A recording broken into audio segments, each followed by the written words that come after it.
The following program has been pre-recorded, so please don't call in at this time.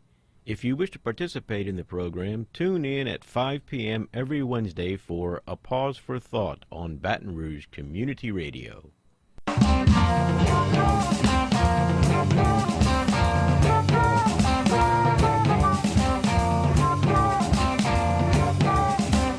Good evening, fellow humans. This is Wayne Parker with A Pause for Thought, coming to you from Baton Rouge Community Radio here in Baton Rouge, Louisiana. Well, good evening, everyone. Just before I forget and get rolling with this show tonight, I'd like to let you all know this is a live call-in show, 343-9927. We'll get you on the air. You can share your thoughts and questions about the topic of the evening. And the topic of the evening, if you've been hearing the promos, Governor John Bel Edwards has stated that he will fight for every dollar to restore Louisiana's coastline. And there are people who don't really believe him. And one of them we have in the studio with us tonight, Louisiana landman Dan Collins. Dan, good to have you. Hi, Wayne. It's a pleasure being here. Yes, you've been here several times regarding your activities in the Atchafalaya Basin with the Bayou Bastards project a ways back that was finished in 2005. But why are you skeptical now of Governor Edwards' claim that he's going to fight for every dollar? Well, Wayne, let me say this. I'd like to believe that the governor is going to try to fight for every dollar for coastal protection. But the matter that I brought forward involving my whistleblower case that we won in December of 2015, I really have doubts because to date there's been no formal investigation. No formal investigation within state government, despite my firm and I winning a $750,000 environmental whistleblower lawsuit against the Department of Natural Resources. Okay, and the whistleblower lawsuit and what you were doing is in relation to the work you did for the few years prior to 2005, where you did what landmen do. You researched the deeds and boundaries, land plots or whatever in the Bayou Bastards area.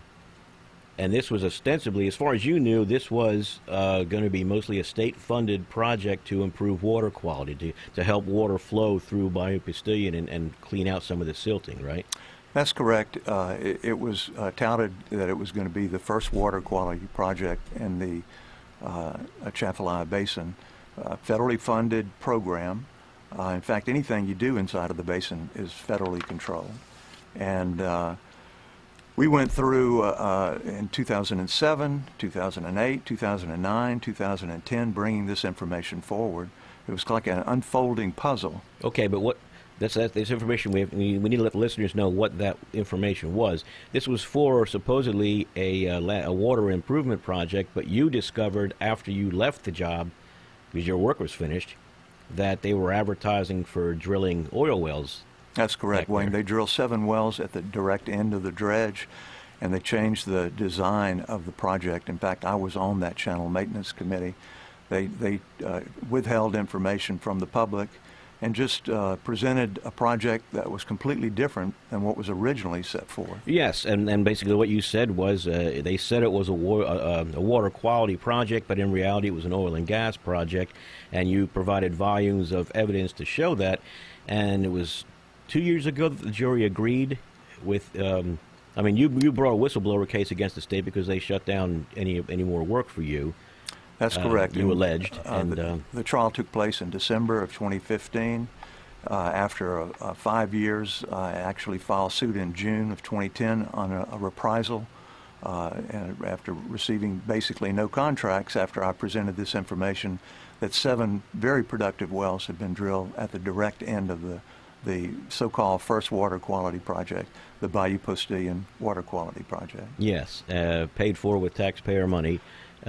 Yeah, okay. That's correct. And this goes all the way back to the Foster administration, right? Yes, in fact, one of the landowners was related to former Governor Mike Foster. They dredged through this property. It was known as the Kyle Peterman property. And in essence, they redesigned it to accommodate drilling barges. it was supposed to only be a dredge at the mouth of the bayou.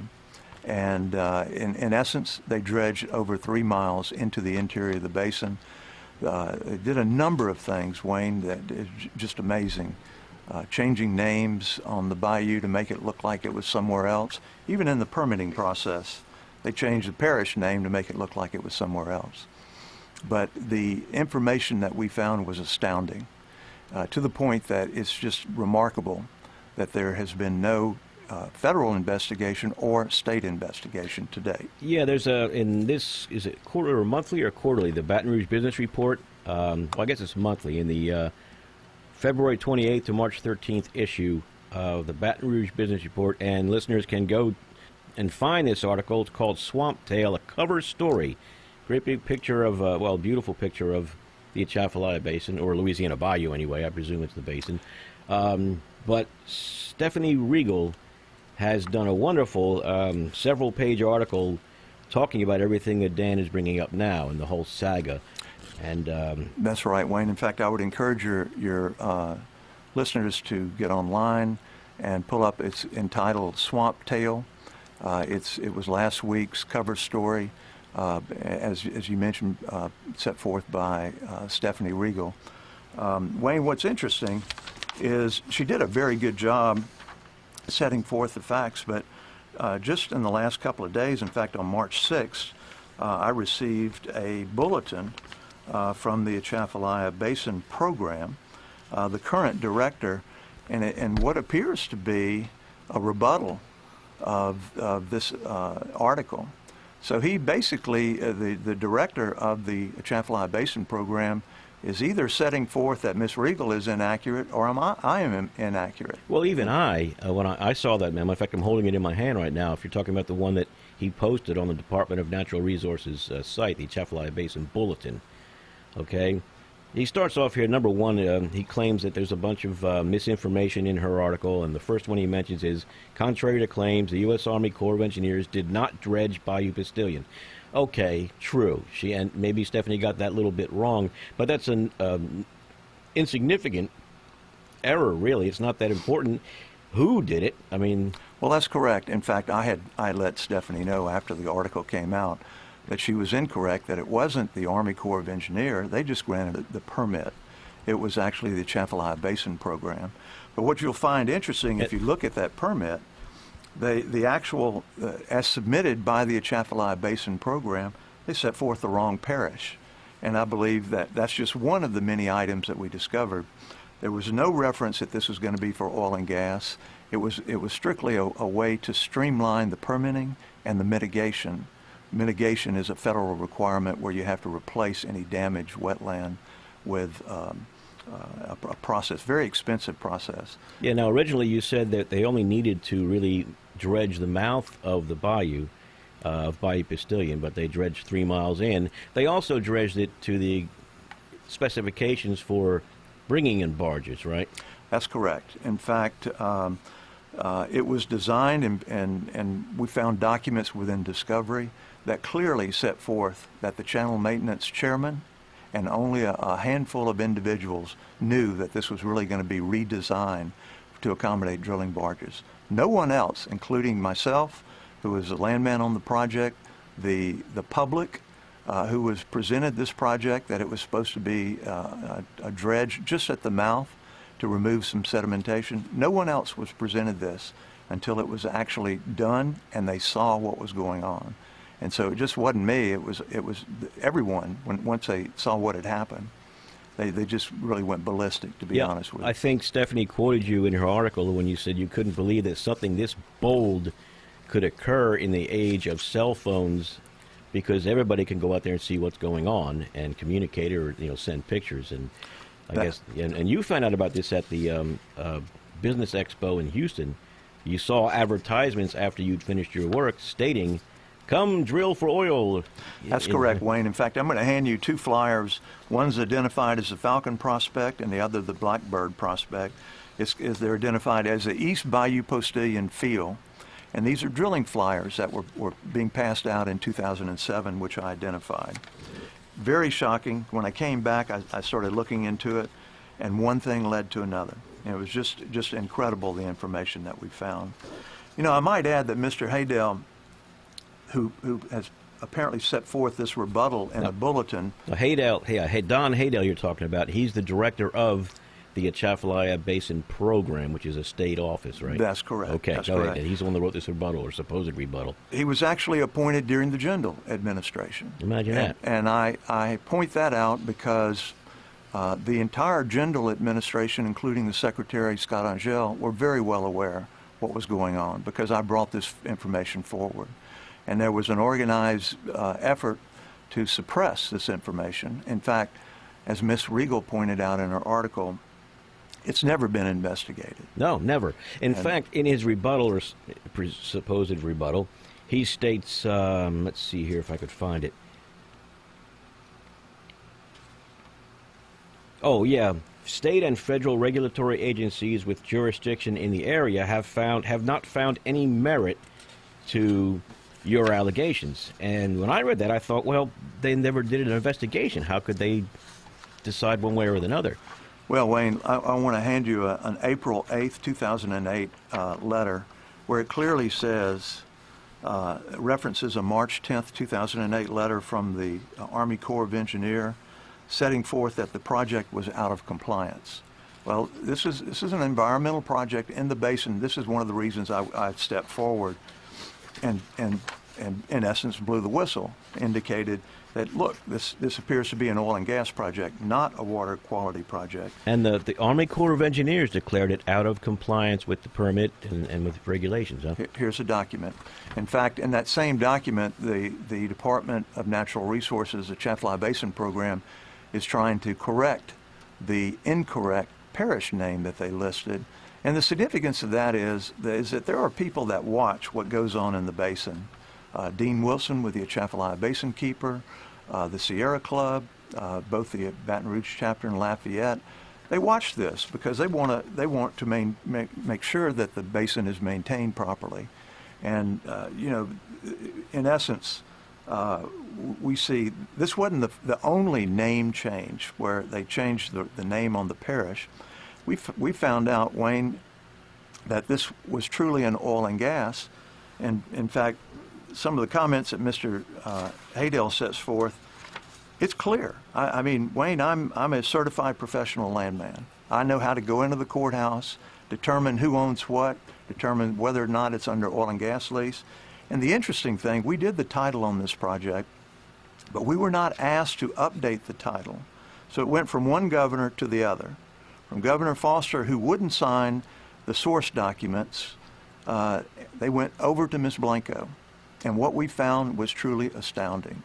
We found that there were missing signatures from the document. My job typically is to secure signatures once we do the title on a right-of-way or a servitude. In this case, they did a boundary agreement. And the boundary agreement, they asked the landowner representative to circulate with his co-owners. He couldn't get all the co-owners, so he simply erased the names of the parties that were unwilling to sign. Interesting. I have a document here, Wayne, that supports that, completely rebutting what Mr. Haydell has set forth in his critique. It clearly sets forth between the landowner representative that he can't get all the signatures, so they're going to erase the names of those parties. The effect of that is there was two documents, a boundary agreement and a servitude. The servitude was supposed to be a rite of passage for the public to be able to use the bayou. Yes.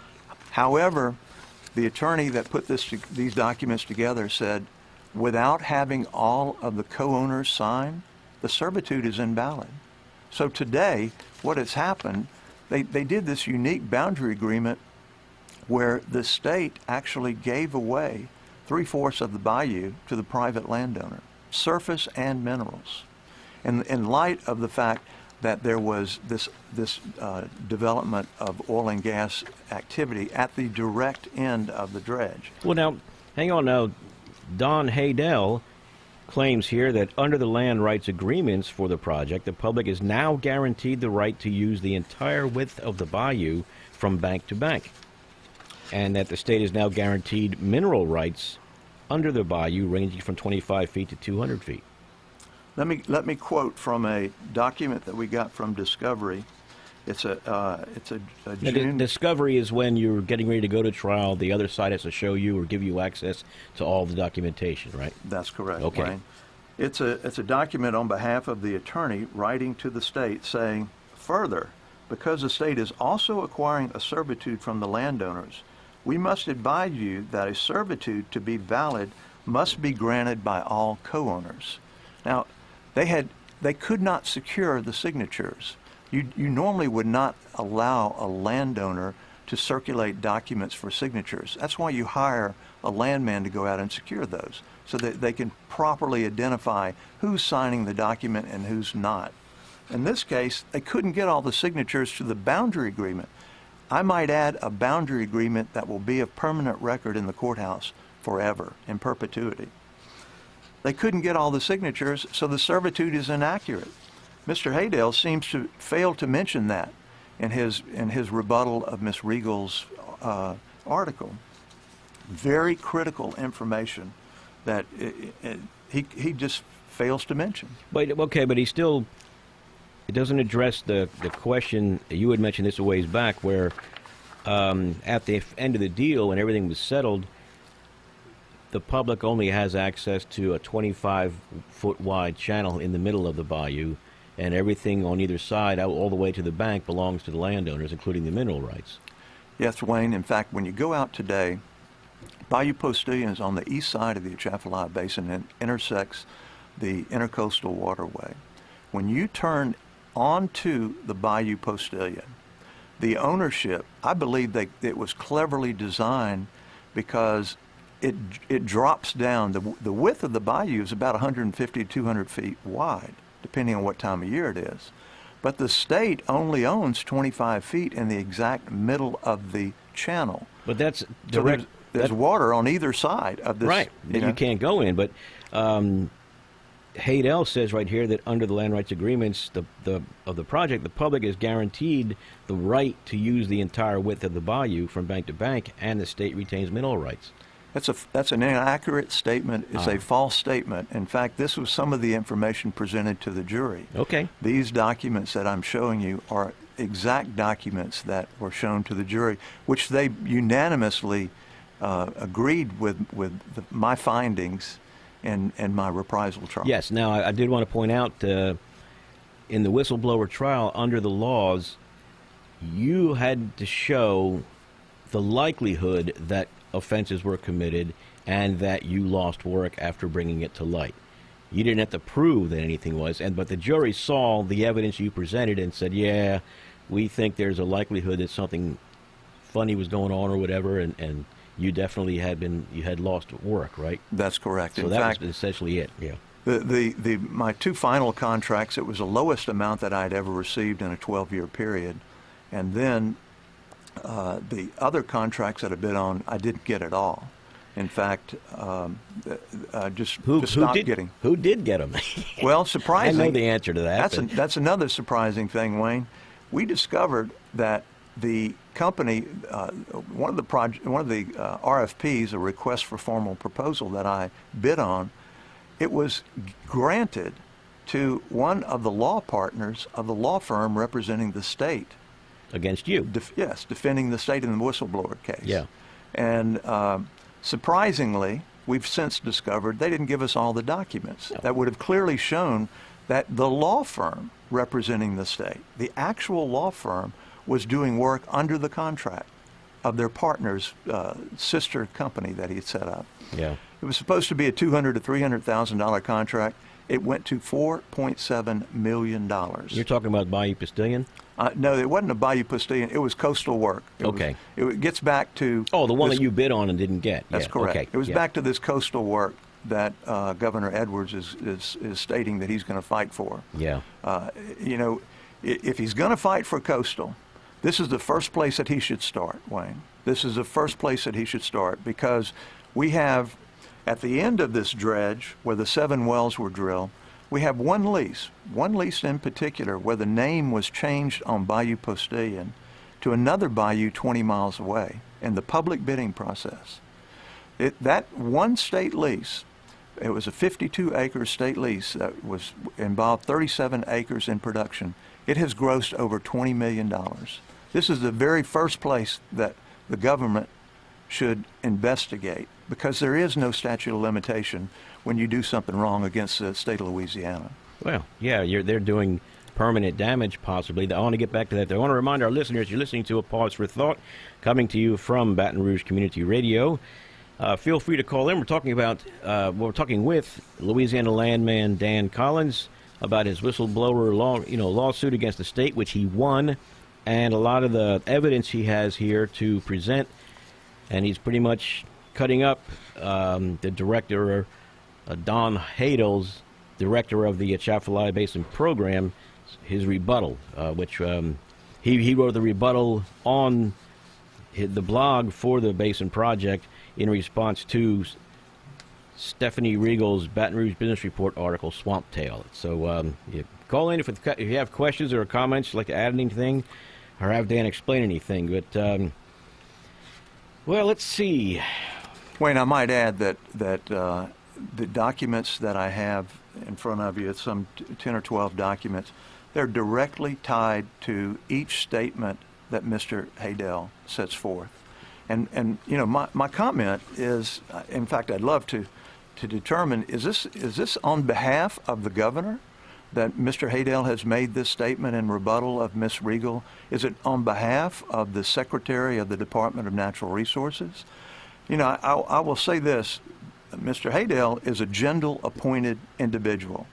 It is my position that Jindal, Secretary Angel, knew about this. They did their best to cover up what actually happened out here. And how do you know that Secretary of the Department of Natural Resources, Scott Angel, at the time, knew about it?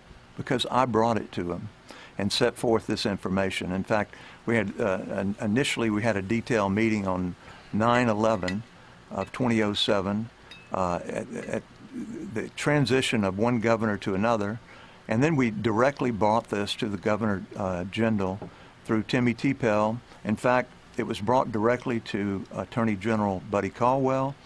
I actually received a letter, which I have here, Wayne, I'll show you, from the Inspector General, Stephen Street. Basically, he had not been in office in that position more than 60 days. He sent me a letter, Wayne, that basically said this appeared to be an engineering problem to him, or a permitting issue, and his office wasn't equipped to handle those investigations. In fact, Ms. Regal contacted the Inspector General for his comment in the article. He opened and closed any form of an investigation in one simple 2-paragraph letter. So it was an organized effort, and the problem is you can't hide 7 wells that are kicking out. They were almost producing 100 million cubic feet of gas a day. That was at the time when natural gas was selling for $13 to $15 a thousand, and it was almost 100 million. 100 million cubic feet of gas. It's just phenomenal. Well, phenomenal. now ostensibly the bayou was dredged to improve water quality, improve the flow of water through the bayou to flush it out and replenish, refresh it and all that. How is it? Has it improved? Has it been improved? No, it has not, Wayne. As a matter of fact, there was no science done in the beginning. They went in and tried to make some cuts, but the cuts sloughed in. And so, in essence, what you have are these levees, these small levees that does not allow the sheet flow of water through the basin. And so what behind the levees, in essence, is stagnant water. Okay, now, as I recall, way back when you were first telling us about this, when you won the suit, you mentioned that you had a name for it. The silt that they dredged out, they piled on the banks, didn't they? They did. And that made the small levee that's going to confine everything and restrict flow. That's correct. And they were supposed to have cuts and gaps. Right, but they sloughed in, yeah. The problem is they sloughed in. There was no science that was done. They did their science after. Once the public started getting up in arms and irate, they commissioned LSU to do a study. after the fact. You don't do science after the fact. So there was a public outcry? Oh, there was, and there remains to be. In fact, the Sierra Club, the Atchafalaya Basin Keeper, you know, the folks that are out there that enjoy the environment, enjoy the outdoors, no one likes to see this kind of activity, Wayne. And what's amazing is, I find it truly incredible that Mr. Haydell put forth this effort, because we uncovered a second water quality project as recent as May of 2015, where the exact same thing happened on the same property owner's lands. And false information that was given to the Army Corps of Engineers, dredging using public funds, changing the name on the bayou to make it look like it was somewhere else in the public bidding process. Unheard of. And this was on Mr. Haydell's watch too, right? That's correct. In fact, in his rebuttal statement, he makes reference to there's no oil and gas activity that's affecting. Wayne, I brought maps to show you. That's affecting what? Finish the statement. He's basically saying that there was no oil and gas activity associated with the dredging of Bayou Postilion. Clearly, you can see this map, Wayne, where it shows the dredging of the bayou going into an oil and gas unit, which anyone with property within that unit is being affected. Right. Okay. And yeah, I can see. I'm looking at it right here. Yeah, the bayou is rather wide and heading straight up into it. It splits off, and yeah, there's 1, 2, 3, 4, 5. I think there's 7 wells there, right? At the direct end of the dredge. Yeah. All this information, Wayne, was set forth to the jury at trial. We brought these same maps in, blew them up, so that the jury could look at them, understand them. It's not confusing, Wayne. It's pretty straightforward. No, yeah. Well, as a matter of fact, at the end of the case, when they lost, the state officials were saying, well, it was too complex for the jury to understand. And yeah, I give them more credit than the state does, apparently. But that's correct. You know, in fact, I don't even know if Mr. Haydell was present at the trial. But I did see a comment by Mr. Correges, the Department of Natural Resources spokesman. He also was a Jindal appointed person. He was hired during the Jindal administration. And he made a comment about, how, well, certainly, if they dredge, it's going to benefit everybody. Well, that's true. Hang on, let's clarify. He says, whenever you do something like dredging that's good for access of boats or barges or whatever, then that's something anybody can use, implying that it's no big deal that oil companies came in there and drilled, because it's available to everybody. But he's ignoring all of the evidence leading up to it and all of the statements made prior to the project of landowners wanting the bayou dredged. Well, in fact, Wayne, the actual events that took place. They were leasing the private landowners, then they had to lease the state water bottoms, so they changed the name on the bayou to make it look like it was somewhere else. They didn't ask my firm to go in and update the title. I want to get back to that. When it was all said and done, after you'd done the research, they did the deal, they established the rights of way and all that, that was when you would normally go in and update everything to make the documents current, because they're permanent documents. That's correct. And they never had you go back and do that. Prior to signing the documents, we did title in the time period of 2000, 2001. The Governor Blanco didn't sign the documents until May of 2004. They did no update of title whatsoever. Had my firm gone in, we would have clearly seen the oil and gas leasing that had occurred just before the dredging. We would have seen all this activity. That's why they changed the name on the bayou to make it look like it was somewhere else. They did that in the 2004, 2005 time frame, and they did it again on the same property in 2014, 2015. Nominated lands, changed the name in the public bid process. And this was for dredging of a different bayou then, right? Yeah. Bayou Force Water Quality Project. Okay. I believe that's why we're seeing this rebuttal by the current director of the Atchafalaya Basin program. He's trying to cover what we have discovered and what is clearly needs to be answered. It needs to be investigated. No, I agree. And that's the fact that there's this question here and there's a back and forth going on, even though the state's not supposed to talk about it officially because there's ongoing litigation, right? Yes, it's currently under appeal. Your Wayne, whistleblower case, yeah. you know, I guess these guys need to understand. I won the trial. The jury unanimously agreed. I won the trial. They approved $750,000 for reprisal against me and my firm for bringing forth what we believe to be environmental violations. And nobody's been able to refute that yet. This rebuttal to the Baton Rouge Business Report's article notwithstanding. But we've got to go, Dan. As always, there's not enough time to cover everything we'd like to. But I thank you for coming on and being here. We've been talking with Dan Collins, a Louisiana landman who is actively pursuing the tales of some people, we'll just say, involved in government activities with the state of Louisiana. But this is the Pause for Thought with Wayne Parker. I thank you for listening, and we got to go. You have a good night.